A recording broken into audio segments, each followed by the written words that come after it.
പരിശുദ്ധ നോമ്പിലെ 18-ാമത്തെ ദിവസം വിശുദ്ധ മത്തായി ശ്ലീഹ അറിയിച്ച സുവിശേഷം 6-ാം അധ്യായം 1 മുതൽ 4 വരെയുള്ള തിരുവചന ഭാഗത്തിൽ ഈശോ നോമ്പിലെ ചില കാതലായ യാഥാർത്ഥ്യങ്ങൾ നമ്മെ പഠിപ്പിക്കുകയാണ്.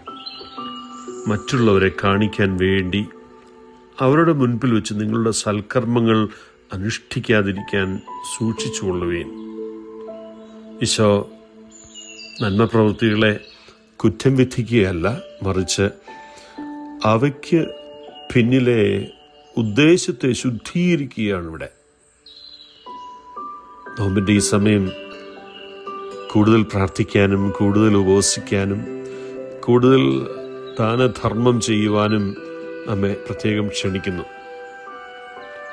But Jesus asked a deeper question. Why are we doing it? ഞാൻ എന്തിനാ ഇവയൊക്കെ ചെയ്യുന്നത്? കയ്യടി കിട്ടാനും പ്രശംസിക്കപ്പെടാനും വേണ്ടിയോ, അതോ അപരനോടുള്ള സ്നേഹം കൊണ്ടും എൻ്റെ ആത്മീയ നന്മ കൊണ്ടും ചെയ്യുന്നതോ? ഈശോ പറയുന്നു, നീ ഭിക്ഷ കൊടുക്കുമ്പോൾ നിന്റെ മുന്നിൽ കാഹളം മുഴക്കരുത്.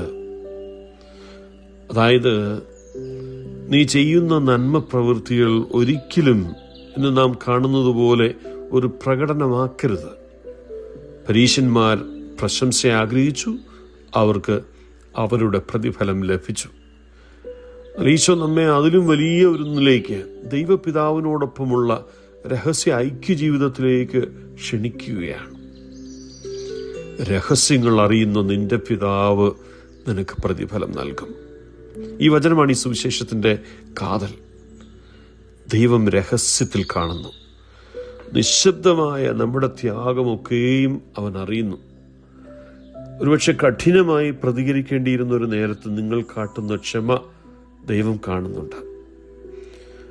അംഗീകരിക്കപ്പെടാതെ നാം നൽകുന്ന ചെറിയ ചെറിയ ഔദാര്യ പ്രവൃത്തികൾ ദൈവം കാണുന്നുണ്ട്. സ്വകാര്യ പ്രാർത്ഥനയിൽ നീ ചൊരിയുന്ന കണ്ണുനീരും അവൻ കാണുന്നുണ്ട്. നിരന്തരം നമ്മെ പ്രദർശിപ്പിക്കാനും പ്രകടിപ്പിക്കാനും തെളിയിക്കാനും ഒക്കെ പ്രേരിപ്പിക്കുന്ന ഈ ഒരു ലോകത്ത് മറഞ്ഞിരിക്കുന്ന വിശുദ്ധിയുടെ സൗന്ദര്യം നോമ്പുകാലം നമ്മെ പഠിപ്പിക്കുന്നു.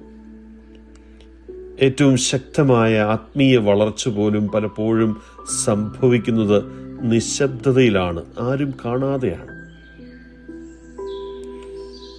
See, when our prayer is hidden, it becomes intimate. When our fasting is hidden, it becomes sincere. When our charity is hidden, it becomes pure. പ്രാർത്ഥന അത് മറഞ്ഞതായിരിക്കുമ്പോൾ അത് ദൈവത്തോടുള്ള അടുപ്പമായിട്ട് മാറുന്നു. ഉപവാസം അത് രഹസ്യമായിരിക്കുമ്പോൾ അത് ആത്മാർത്ഥമാകുന്നു. ദാനധർമ്മം രഹസ്യമായിരിക്കുമ്പോൾ അത് നിർമ്മലമായിത്തീരുന്നു. ഈ ആഴ്ച ഒരുപക്ഷെ മറ്റാർക്കും അറിയാത്തൊരു നന്മ പ്രവൃത്തി നമുക്ക് തിരഞ്ഞെടുക്കാം. ദൈവത്തിന് മാത്രം സമർപ്പിക്കുന്നത്, സ്തുതിക്ക് വേണ്ടിയല്ല, അംഗീകാരത്തിന് വേണ്ടിയുമല്ല, but simply out of love, സ്നേഹത്തെ പ്രതി മാത്രം. കാരണം അവസാനത്തിങ്കിൽ വിലമതിക്കപ്പെടുന്നത് പിതാവിൻ്റെ ദൃഷ്ടി അത്രേ.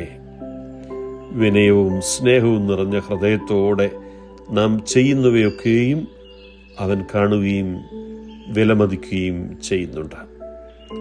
ദൈവം നമ്മെ അനുഗ്രഹിക്കട്ടെ.